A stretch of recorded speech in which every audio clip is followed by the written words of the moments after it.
Hello, everybody. It's Casey from Slacky Brown. My main man Connor's in the building. This is About What Matters. Not quite an instant reaction to the Succession season 3 finale, but something along those lines. Connor, what's going on, man? What's up, man? Yeah, we've had a minute to stew. Yeah, it's been in a minute, everything but that we back in it. that last half hour was quite a doozy. I think you need more than a instant reaction. I've been thinking about it all day, actually. Of course. Yeah. I think it's kind of been like old school prestige television. Yeah. People talking about it. It was a lot of talk leading up to the show. Yep. It was definitely, it was that thing like sitting there all day yesterday. Football games. Yep. But when we get to 9:00, Yep. is Kendall dead? Yes. What's going on? It's going to be finale episode. Big things going to be happening. Something big is going to go down. Mm-hmm. What's it going to be?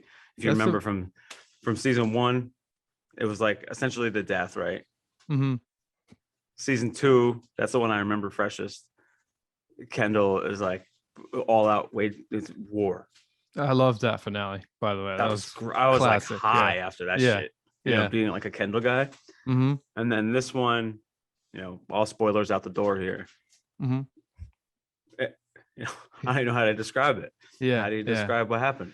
Yeah, exactly. I think the smartest thing they did was get the Kendall thing out of the way immediately, right?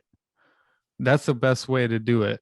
Obviously, it had to be that way, whether he was alive or not. It ultimately, the last week on Twitter didn't matter because the speculation is all gone, right? Now we can get on with the finale. So I think that's like, it was just, again, like the best way to approach a finale. You want to go into a quick sidebar on the not Kendall Roy, the Jeremy Strong New Yorker piece? Yeah, strategically dropped. Sure. Yeah. It's interesting that the timing of it obviously was interesting, and I don't know. I think there's a lot of actors out there who take this shit seriously and probably do things that are out of the ordinary to get them into a headspace that gets them the juices flowing and creative. I like, as much as I think method acting is were I an actor, that was certainly not the approach I would take, but it's, in my mind, it's a little bit like cheesy and an excuse to be sort of an asshole most of the time. Yeah. But it just doesn't, like, I think you sort of have to take these kinds of things with a grain of salt. Like, there was a backlash to the backlash, or however you want to put it, where people were sticking up for him, including Aaron Sorkin and Jessica Chastain and these people, which, when I read the piece, it's not that it seemed one-sided, because they were getting firsthand accounts specifically from Jeremy's contact list in his phone. They were calling people that he was referring them to, like putting them in contact with you. Right, exactly. So, as one-sided as it may seem, a lot of it's probably true, and that's fine. Like, if this is the way this guy works, fine. I do think there's a human element that was missing, but yeah. It wasn't like, is this guy annoying to work with? It was like, is this guy a super method actor, like some unique ways to prepare, super focused, intense? And that was more the commentary from the quotes. Right. It wasn't attack on his character. I felt like it was more of attack on, like, his way to approach filming scenes isn't like most things that we're seeing. Right. I think the subtext for me, though, was, the writer said, I'll lay out all the evidence. You make the decision for yourself whether this guy's annoying to work with or not. Which is sort of, is not my favorite thing to read, in terms of, like, it's almost like a gotcha piece. However, a lot of the things discussed in that piece were fascinating and like Right. sort of like, wow, this is nuts, you know. And look, it ultimately, I think the thing you can look at, especially after this finale, um, you know, bringing it back to the show and is the tension that he creates with his castmates ultimately on you know, siblings on the show, Kieran Culkin and Sarah Snook, and especially Brian Cox. It translates in what you get in their performances on screen. So can you criticize a guy for that? Maybe you can, yeah, if he's being an asshole. But if he's, you know, just sort of locking himself away so that that energy comes out on screen, fine. I mean, and obviously it works. So what can you say? I mean, you can't criticize anything that Jesse Armstrong has done, or any decisions he's made. So Except Brian Cox in the piece being super fatherly, and that not yeah, happening. right, exactly. Yeah. Which is good. Good. I'm glad, like, you know, because Brian Cox has had some heaters out there the last couple of weeks too. So like the fact that he's concerned about Jeremy the person is good, I would say. So in the final, I say final 30 minutes, boom, it's like impeccable, like glued to your screen. I like Yes. checked it to see like, whoa, Yep. how much time is left, because Yep. I don't want this to end right now. Mm-hmm. So let's go to, oh, let me start here. Was that Connor Roy's best scene in 3 seasons? 1,000%. Yeah. Yeah. And it almost leads me to believe he'll have a bigger role come season 4. You know, he really showed his chops, you know, and the character really, they all have a breaking point, which we've learned this season. And it looks like Connor's reaching his, you know, he's been sort of chomping at the bit to get after what dad has for him, being that what he knows behind the scenes, you know. So there's all I just that. need a light 100 mil, just a quick 100 mil. Yeah, right. Exactly. Or you know, he wants to be, I don't know, it's not head of news, but he wants to, you know, get into the company somehow so that he has this experience, whatever. Just give me the UK. Exactly. Exactly. And like, you know, I like the scenes Connor is in generally because they're a bit more lighthearted previous to this season, I would say. And then he comes in with some heat, with some anger. And then especially in this finale, he brings the, you know, no, we're not doing this anymore. I'm the big brother. You guys, I'm done with you guys saying that he's your dad and this is your family. No, I'm the big brother. I'm his first son. You can't do this to me. So yeah, I mean, that's a heater of a scene. Where you at on Willow? I mean, I don't know. I think, like, again, I think a lot of Connor and Willow's scenes like brought a certain light-hearted humor to a lot of the show previous to, and even during this season. So like that was always a welcome sort of, you know, when you see them on camera, you know, it's going to be like, there's going to be funny comments. I remember my one scene that sticks out last. I always loved it. The scene when they're on the yacht from last season 2. Yeah, it's a great and one. When they're looking at the reviews of her play and like going through it. Yeah. It's like looking for a good review, and then she takes one look at it and just fucking throws it overboard. Yeah. Super funny. Yeah. I don't know, man. But for Willow, I mean, for Connor, it's like a little bit of an indictment on him, because like, does he not see that having her escort, and right? I'm not reading that wrong. No. An escort is kind of making him. It's kind of what makes him a joke to the rest of the family, and potentially as a candidate. And I guess you can't choose who you love, but still. Yeah, and the fact that she's, you know, even in the scene where she says fuck it, let's, you know, she doesn't even say let's get married, but she says fuck it several times. This could be fun. They show her yeah, exactly. Yeah, this yeah, how bad could it be?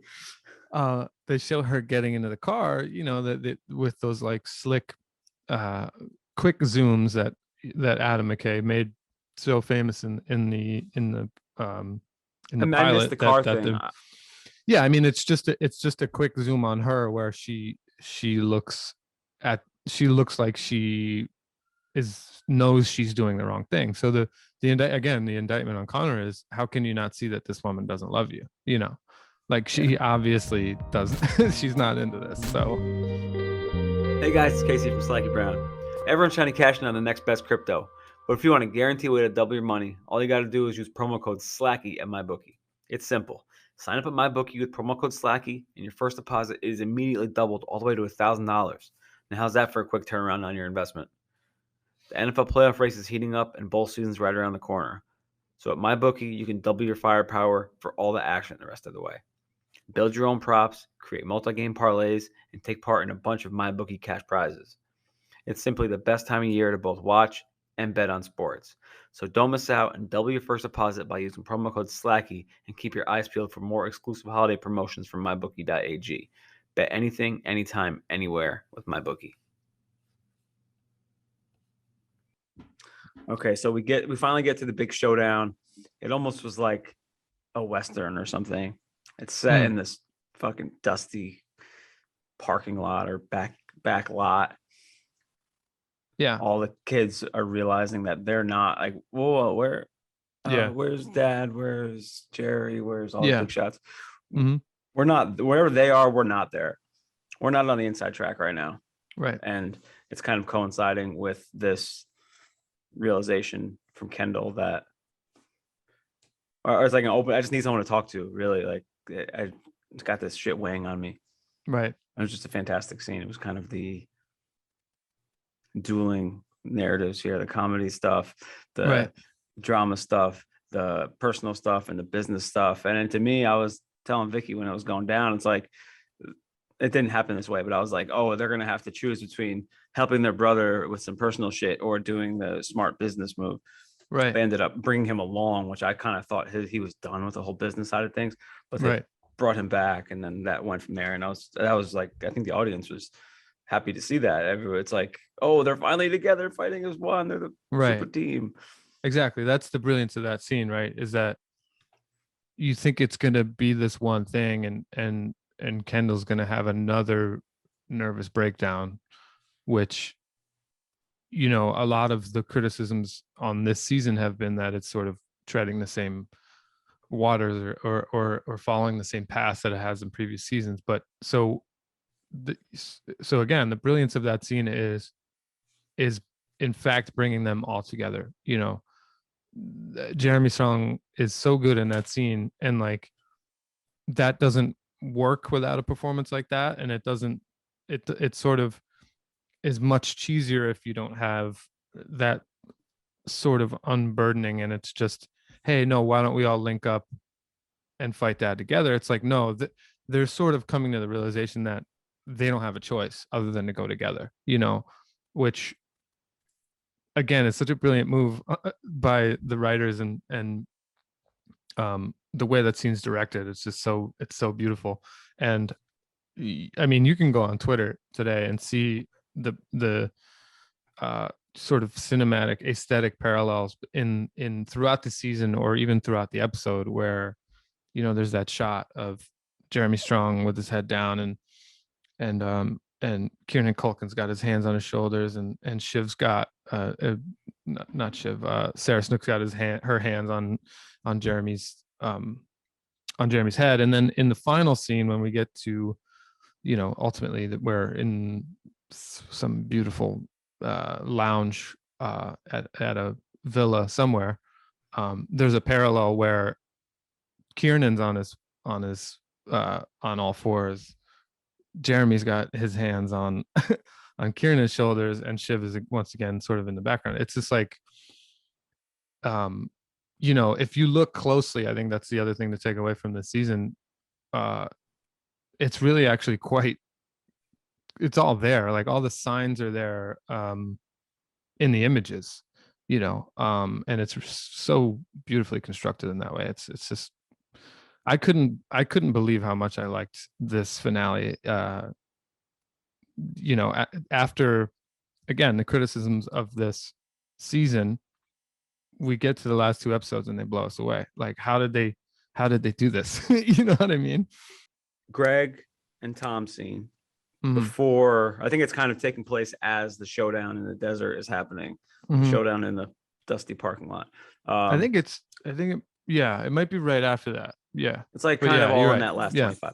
So Right, exactly. are they like, to me, I was like, oh shit, Tom's in with Shiv and the boys. Yeah. He's trying to get Greg on that side. So I think that's what Mhm. they're leading the viewers to think, like, oh, Roy power circle versus family. Mhm. But it's pretty much confirmed here. This is Tom blew the whistle. Yeah. That was the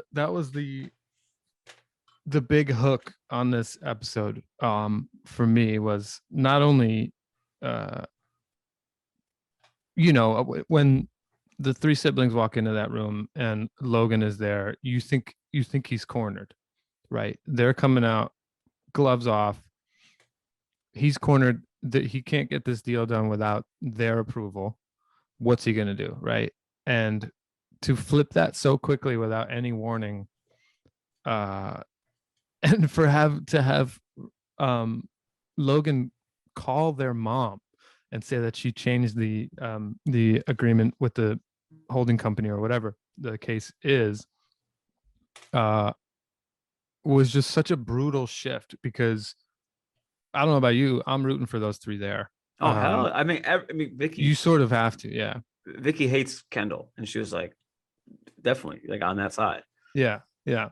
Um, so then it goes to go from that and sort of be digesting that sort of script flipping, um, only to have Tom Wambsgans walk in and have Logan touch him on the shoulder, and then have that realization hit you. That's not, a minute and a half later. It was just like, What? yeah, exactly. It was just like, how did they do this again? Um, but one thing I want to say about the sort of final groupings, so to speak, is I don't know if you've seen the first promotional image for the season. It's basically a shot of the cast walking down a hallway towards the camera, and there's a line down the middle, and you have Logan and Tom and Greg on one side, and you have the siblings on the other side, and that's the first image the promotional the powers that be at HBO released. That's the promotional image for the season, and there it was. It's all there. The ending of the arc of the season is in this shot, and it's just like, like I said earlier, all the signs for these things happening are there. Tom put himself up. He's been taking shit from Shiv all season. Yeah, some real hard stuff, man. He put himself up to say, I'll go to jail for this family. Logan never forgot that, and now he's in with Logan. Which is like, I don't think anyone saw that coming, even though the signs were there all season. Where does this get Tom? So, because like, yeah, it's a good Shiv question. and the boys are going to be they sell the company. They're going to be taken care of. Like, yeah, I think billions, right? Sure, like they have but stock options and shit.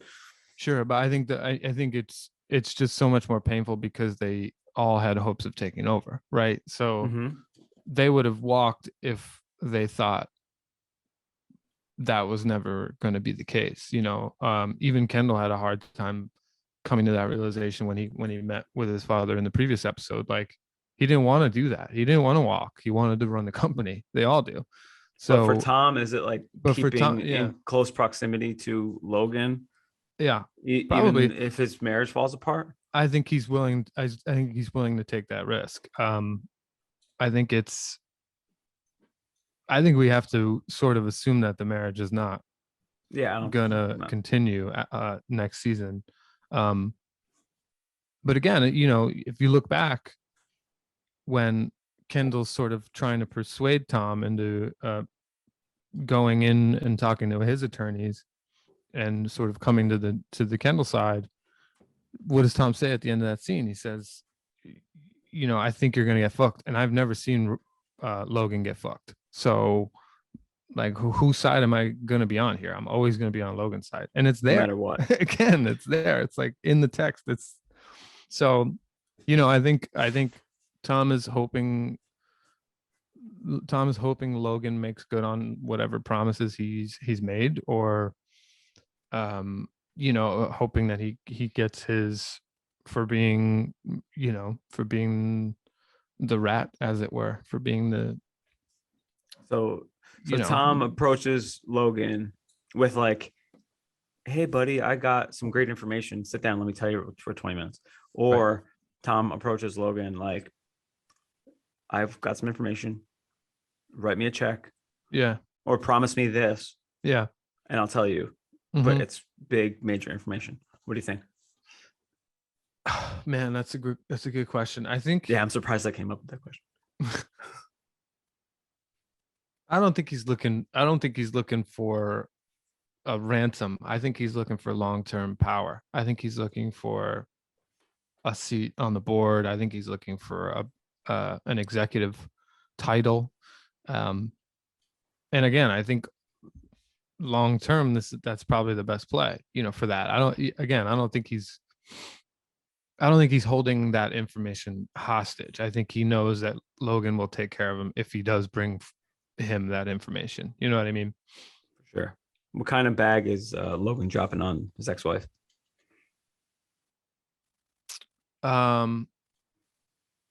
That's a good question too. Or does she know she'll get something out of the sale? Yeah, or yeah, she probably does. Actually, now that you say that, she's probably part of the holding company, in terms of who gets what or who has majority stake if the company's sold. So she probably doesn't carry the way because she's going to get her some. She's going to cash out. I just like better have it now than never, I guess. Yeah, and I think bird in hand. Yeah, I think the watch, the guys on the watch said it. Shout out to the watch. The guys, they said it best when they said, neither of these parents were actual parents. They're trying to teach these kids a lesson here by, and dogs. What Logan says in that final scene is brutal. What's he say? Put it on the pile. Put the 5 billion on the pile or whatever. And they say, what about our pile? Yeah, and he says, get your own. Like, how brutal is that to hear from you? After all these years of him leading you on, that you're going to run the company eventually, which he's done to all three of them at this point. He just says, get your own, find your own pile, and it's a gut punch. The amount of gut punches in that final 15 minutes were just like, wow. Yeah, Sarah Snook bringing in some real vulnerable, that's just really good acting in that final scene. There were, Kendall had his moment, right? And what the fuck is Kiernan's name? Romulus. Damn it.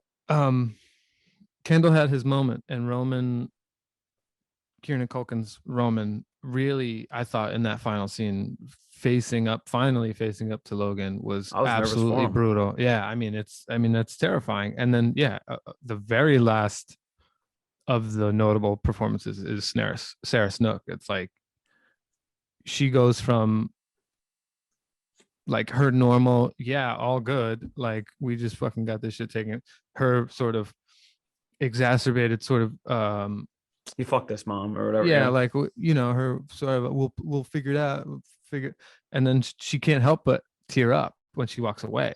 So it's like you could see it on the actors' faces. Those performances are just brutal. So there's always somewhere to go, right? In Succession, there's always somewhere to go. The name of the show is Succession. So I don't think companies sold and like or there's got to be some snags in season 4. We're not done here. I don't think it's called Succession. Like. It couldn't be Logan disappearing from the scene and living in wherever the fuck rich people live in the sky. Right.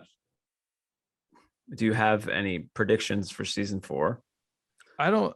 I, I don't know. I try not to even like think about where they can go, because anything I'm going to come up with is not going to be as strong as what uh what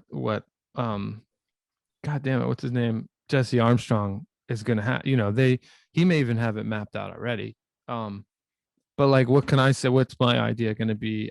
You have no idea. I have no clue um where they can go, especially with Tom and Connor as the wild cards that they've sort of set Cool. themselves up to be at the end of this season. You never know. I mean, Connor could be the one that tears the deal down, or you never know. I have no idea. So like, I just I don't really think about that, but I can't wait until season 4. It's just like one of those things when the credits roll, you're like, damn, I can't believe it's over already. Yeah, I wish Sunday had something else coming up. What about you? Like, what are their thoughts on what's happening next season? What and overall thoughts on this season? It's as like in the canon of Succession seasons now. I like this season a lot. I think season 2. I just still like some of the like individual episodes from season 2 a lot. Yeah, But that was really season 2 is on a roll, in my opinion. I like seeing Kendall flying. It was there's some awkward Kendall shit in this one. Birthday party, cringe. But this was definitely Roman's season. Happy to see that. Finally bringing Shiv into the fold from a company standpoint. It hasn't happened before, really. So that's good to see. She's kind of been teased throughout the first couple seasons. And just like to where we start in the beginning of season 1, and like Logan is like on his deathbed and like he's not gonna make it much longer, to all the shit he's done throughout 3 seasons. Like, I don't know how many people would say this, but every Logan Roy scene's a good scene, man. Like, he might be my favorite character. You know what I mean? Yeah, like, that's so true. Good to watch perform, or just as a character. Yeah, you might be right. Yeah, that's crazy. But do you go to the mom? Do the kids go to their mom and like change your mind, like take it back? Like, that's why I'm thinking about the money. Like, it's too big of a check. I don't know. They go to their mom. Does Connor throw a wrench into things, like you said? Where does the Tom and Shiv thing go? What does Greg even bring to the table? Like, what does Greg bring to the table besides like he's a character that's been in the show and we have to keep him in? Yeah, that's true. That's I think a lot of people are sort of asking that too. He's sort of inconsequential so far, outside of the stuff with Kendall with the documents, which sort of never really went anywhere. It did, but it didn't. I mean, he's flipping sides as quickly as whatever. It's just, I think that may ultimately be something that comes to a head. But you're right. This season was sort of maybe the weakest Greg season, in my opinion. Yeah. I don't know if it's because we're used to him and it's sort of old hat by now, or I'm not sure. He didn't really have a position, Yeah, exactly. It was all kind of like on the real edge of the season stuff. The relationship stuff in the last episode, like that was the one thing I'm like kind of not totally locked in on, because I'm trying to figure out what's going on. Like, I don't really see that scene. I don't see the scene with him and Roman playing out in real life that way. As much as it was Roman season, I think with that last scene, I think it's and with a rewatch, I think you might see that it's Tom's season. Like, Ooh. it was finally, there was like Reddit threads of, is Tom wearing a wire, or is Tom, what's up with Tom? And again, it was all there. It was, the proof is in, or like, it's, if you on a rewatch, upon rewatch, you're going to see that I think Tom sort of had this planned not from day one with Shiv. Well, that's what the writer said. As Armstrong said that it was okay, a build up. Yeah, you can see it, and like, again, that's just so brilliant to not really have Tom be a central character. He's not a sibling. He's married to a sibling. It's not. He's not in every scene. He's not Kendall. He's not taking on. He's not trying to take down the company or whatever it is. He's sort of this peripheral character that I think upon rewatch you're going to see, like, you can see the gears moving. He's sort of silent in the background, but it's him planning to get closer to Logan because he wants the power. And think about it this way: every time Shiv wants to make a move, he's asking, "But what's in it? Like, where do I stand in all this?" Mm-hmm. And Obviously, no it was trust this. Yeah, exactly. And it's same thing happened in that scene in the car when Siobhan was calling him to update him on what was about to go down. He said, yeah, okay, well, what about me? Where do I stand? And that was the final straw for him, obviously. So I'm sort of interested to rewatch the season with the Tom eye, and see how much it really pops that time, All right. Well, the deal still got to go through. That's what we know. This guy has been asking. He's come to the table, and we're buying him. We'll come to the table, and then we're gonna buy you, but I'm gonna be the boss. Mm-hmm. And now he's like, no, I'm gonna buy you. So who knows? Maybe he could. Right.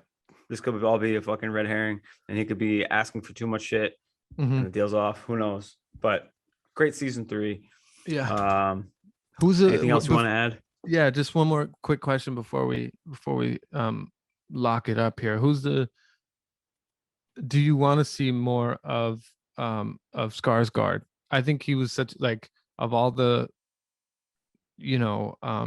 not cameos but guest appearances that we've had. Adrian Brody had his episode, and in previous seasons there were more, but I think I just so enjoyed the addition of the Skarsgård sort of Elon Musk sort of douchebag, way too smart, way too rich guy. Like, where do you think we're going to see a lot more of him? Like, he should be back, I mean, right? It's such a good, well-written character. Yeah, exactly. Yeah, the mattress stuff is really funny. Yeah, so good. All right. Well, we got this episode, then we got another. Next episode's coming is Home Alone exclusive. So excited to get that going. Keep your ears open for a lot more of us, or at least a steady dose of us. Connor, thanks for checking in. All right, man. Any time on when Succession season 4 is coming? Man, I hope I know you're on the inside track. I would imagine they'll film next summer, fall. So maybe that's good. It might maybe the end of next year, sort of like this one, but I'm not sure. It's hard to say. Jeremy Strong won't change his clothes until then. All right, man. All right. Later. Cool. Have a good night.